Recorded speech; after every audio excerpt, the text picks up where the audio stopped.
The AI wellness app on my phone said she was high risk. Not sad, not struggling. High risk.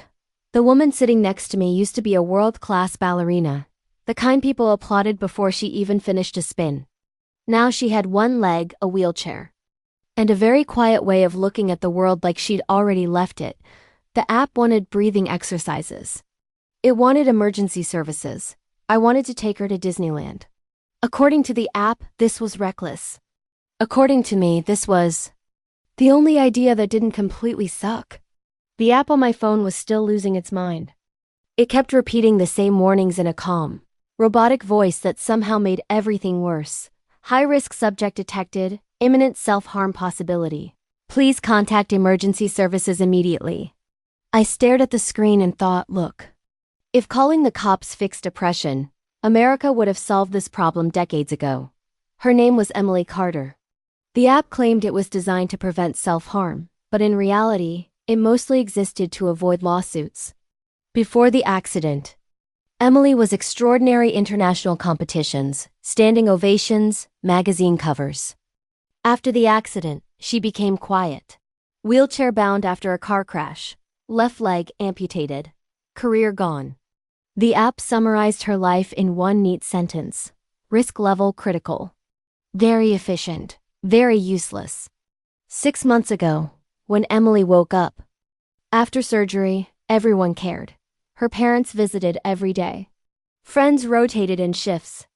Doctors spoke gently and optimistically, telling her she was strong. She would adapt. She was still herself. Then time passed. Visits became shorter. Messages came less often. Encouragement slowly turned into silence.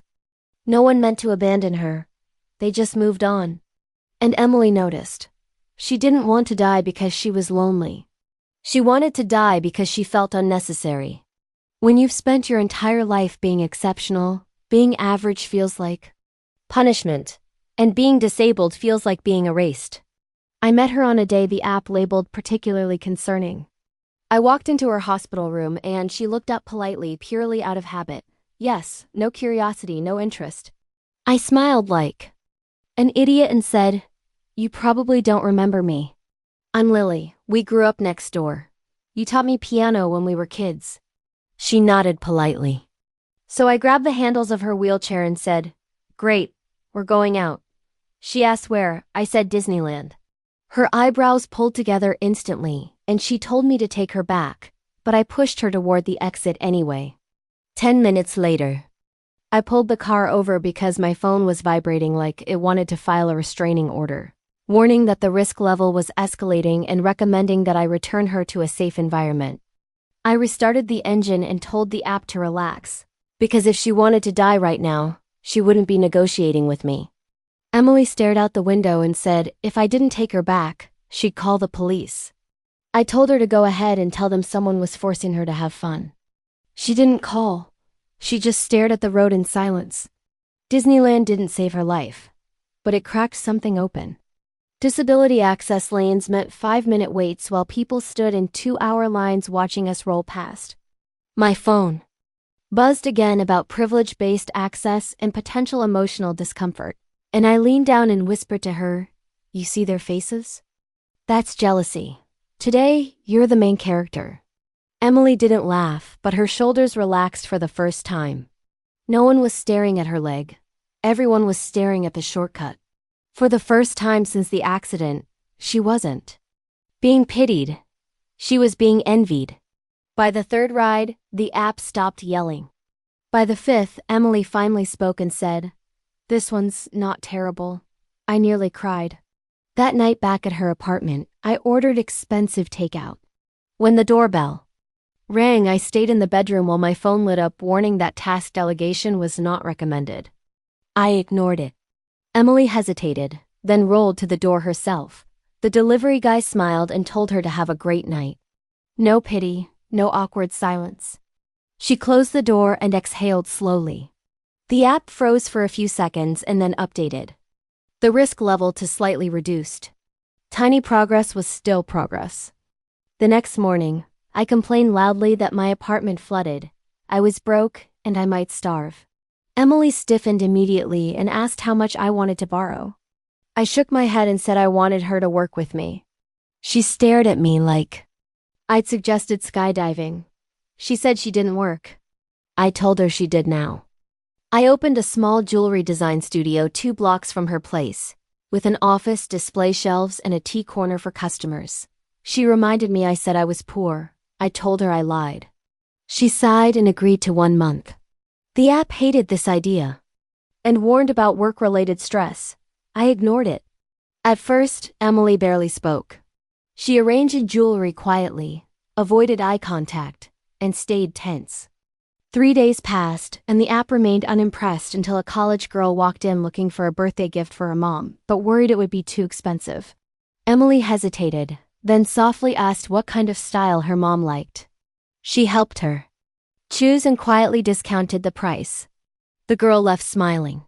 My phone buzzed. The app noted a noticeable reduction in risk due to an increased sense of usefulness. Emily noticed nothing. But that night, she slept better. A week later, a video of Emily designing jewelry went viral. Comments poured in calling her inspiring and tragic and recognizing her as the ballerina. The staff suggested live streaming and the app strongly approved. I shut it down and said we were not selling her wheelchair. Later, Emily asked quietly why I didn't agree. I told her because her pain wasn't marketing. She nodded. Then her ex-boyfriend showed up with the woman he replaced her with. They spoke kindly and cruelly, saying she couldn't dance anymore. But at least she designs now. The app panicked as the risk level spiked. I stepped in politely, publicly, and ruthlessly. Emily listened and then calmly said, "We're done." For the first time, she wasn't abandoned. She chose. Work exploded after that. Emily designed a necklace for a high-profile gala and named it Stellar River. Orders poured in. Messages flooded her phone. The app quietly updated her status to low risk. Busy people don't have time to die. One evening after dinner, I took Emily out for our usual walk around the neighborhood. The app hated this habit and warned about uneven pavement. I ignored it. As we passed the community soccer field, a group of kids came running toward us, sweaty and panicked, shouting my name and saying the other team was cheating because they brought a college guy and were beating them 3-0. I looked toward the field, sighed, then smiled and said she could help. Emily froze and asked, "Me?" The kids whispered that she was in a wheelchair. I said, "So what? You already brought an adult. Fair is fair." The app lost its mind warning about physical activity. I waved my phone away and said she was guarding a goal, not storming a battlefield. Emily looked at me and said she knew I didn't see her as disabled, but asked if I could at least see her as human. I grinned and told her I barely see myself as human, and she was doing great. The kids cheered and rolled her in front of the goal. The other team protested, but the kids yelled back that they brought a college guy and they brought Emily. The game restarted. No one dared kick too hard. Emily raised her hands and said she used to dodge flying humans for a living and could handle a ball. The next shot came in low. She blocked it perfectly with her wheel. The field exploded. By the end of the game, the score was 7-3. The kids jumped around her chanting her name. Emily sat there quietly, the wind brushing her hair, smiling not politely, not bravely, just freely. The app went silent, then updated the risk level to significantly reduced. For the first time, she wasn't sitting on the sidelines of life. She was in the game. On the flight to Paris for a design collaboration, Emily fell asleep, exhausted in the best way. I checked the app one last time and saw risk level 0. As I faded from her world, my memory blurred, but the courage stayed. Years later, when Emily thought about giving up, she remembered skipping lines at Disneyland, blocking goals at a neighborhood soccer field, and being needed. And she stayed. The app never took credit. Neither did I.